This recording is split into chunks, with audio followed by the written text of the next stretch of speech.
Bonsoir, alors aujourd'hui on va traiter de l'exercice sur le marcheur aveugle.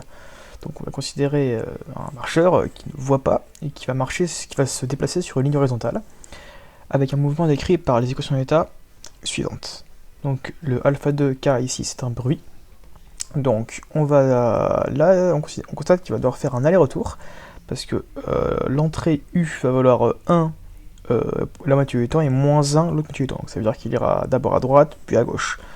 Donc on va devoir écrire un programme avec un filtre de Kalman prédicteur qui est capable d'estimer la position x1 de k de notre marcheur. Donc on va aller sur Python. Ici, on définit la fonction Kalman avec toutes les conditions if, c'est parce qu'en fait, comme il y a plein de listes qui vont être vides ici, il va falloir adapter un petit peu les dimensions, mais c'est pas très important. Donc là, c'est juste toutes les procédures de calcul du filtre de Kalman qu'on avait en cours. Ensuite, on définit les gamma alpha et gamma x comme défini dans l'énoncé. Donc gamma alpha ici c'est 0,001 au carré, là c'est un 0,2 au carré. Et on dessine pour ce faire en fait d'abord l'ellipse de covariance pour la position initiale qu'on connaît. Il est situé en où est-ce que c'est? Voilà, x1 c'est 0 et x2 c'est presque 1. Donc on a mis comme entrée pour l'équation initiale 0,1. Et ensuite, on va dessiner d'abord l'ellipse de covariance pour l'état initial en rouge, et ensuite l'ellipse d'incertitude pour chaque étape. Donc on en fait 20 de la simulation, donc pour voir un petit peu comment évolue le marcheur, et surtout quelle est l'incertitude au fur et à mesure qu'il s'éloigne et qu'il se rapproche. Donc ça, je n'ai pas besoin, c'est pour la suite. Hop, et on va voir ce que ça donne. Donc, on va mettre le programme.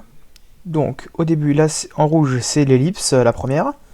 Et après, là, c'est l'aller-retour. Donc, je vais remontrer pour avoir le temps d'expliquer. Hop, on va refaire. En rouge, au début. Et là, il avance et il revient. Du coup, qu'est-ce qu'on constate? On constate qu'au début, on peut zoomer, l'ellipse de covariance est assez petite. C'est une droite.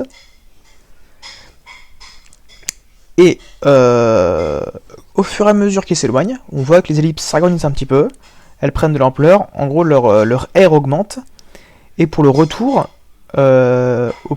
d'abord elle commence par un petit peu diminuer, voire rester constante, et après elle recommence à augmenter, et elles contiennent en fait l'ellipse de retour, l'ellipse d'aller, pardon. Et ce qui est rassurant, c'est qu'on constate que, en tout cas, le retour il est situé ici, donc quand on fait 10 pas à droite et 10 pas à gauche, on revient à peu près au même endroit. Donc maintenant on va essayer de voir pourquoi est-ce que l'incertitude semble augmenter comme ceci. Donc, on vous demande, du coup ça, on a répondu du coup à la question 2 également. On a dessiné les ellipses, donc maintenant on va voir comment est-ce que l'incertitude elle évolue en fonction de k. Donc ici, c'est ce que le programme ici effectue. Donc je mets une liste vide que j'appelle incertitude. Et à chaque itération, j'ajoute pour ça la racine carrée de gamma x de 0,0. Donc gamma x de 0,0 c'est l'incertitude, enfin c'est la matrice de covariance de x. Et son terme 0,0 parce que c'est celui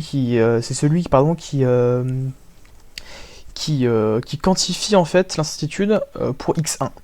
Et à chaque fois j'ajoute un terme et je vais plot ce terme là en fonction du rang i pour voir comment ça évolue dans le temps. Et avec ça on pourra voir un peu comment ça évolue et essayer de voir si jamais c'est en corrélation avec les ellipses qui s'agrandissent. Donc on va voir ça. Les ellipses elles vont apparaître, hop, elles s'agrandissent. Et là maintenant, voilà comment l'incertitude. Donc au début elle vaut 0 parce qu'on sait précisément où est le marcheur, ou le robot, et elle augmente, on voit qu'elle augmente, là où elle augmente, enfin un maximum autour de... Du coup c'est bizarre, je pense que j'ai dû faire un décalage. Oui parce que la 0ème étape, ok. Du coup en fait la 9ème c'est la 10ème. Donc elle atteint le maximum quand on est tout au bout, ici, puis elle redescend un petit peu avant d'augmenter encore. Donc c'est assez cohérent sur le fait que les ellipses s'agrandissent, puis restent constantes, puis recommencent à s'agrandir. Donc maintenant on va devoir un peu se demander pourquoi est-ce que ça fait ça. Donc maintenant on va trouver le déterminant de la matrice de covariance gamma x en fonction toujours du rang. Donc là c'est ce qui est ici. Et ça va un peu nous expliquer en fait d'où ça vient et pourquoi est-ce qu'on a ce comportement. Donc on exécute le programme. Pareil, j'aurais peut-être dû enlever ça. Et voici, donc voilà sa étude. Et là voilà le déterminant. Donc le déterminant de gamma x, au début il est nul parce que la matrice est nulle. Et après, il augmente. Enfin pardon, la matrice n'est pas nulle, mais la matrice elle ne contient qu'un terme, c'est une matrice carrée, donc son déterminant est nul. Et il augmente. Avec ici, là on voit qu'il y a un changement de la convexité. Et enfin, du coup il y a un point d'inflexion ici. Donc ce qui explique pourquoi l'incertitude elle diminue un petit peu. Et là il y a un nouveau point d'inflexion qui est par là, donc ça explique pourquoi ça diminue ici puis ça augmente là. Et si on superpose les courbes, en fait le point d'inflexion est pile à l'endroit où ça remonte. Et du coup, le déterminant il mesure l'incertitude qu'on a sur les mesures. Donc le fait qu'il augmente continuellement, ça explique complètement pourquoi est-ce que les ellipses s'agrandissent. Donc pourquoi est-ce que sur aller-retour, on est de moins en moins sûr de la position précise de notre marcheur aveugle. Donc voilà pour cet exercice.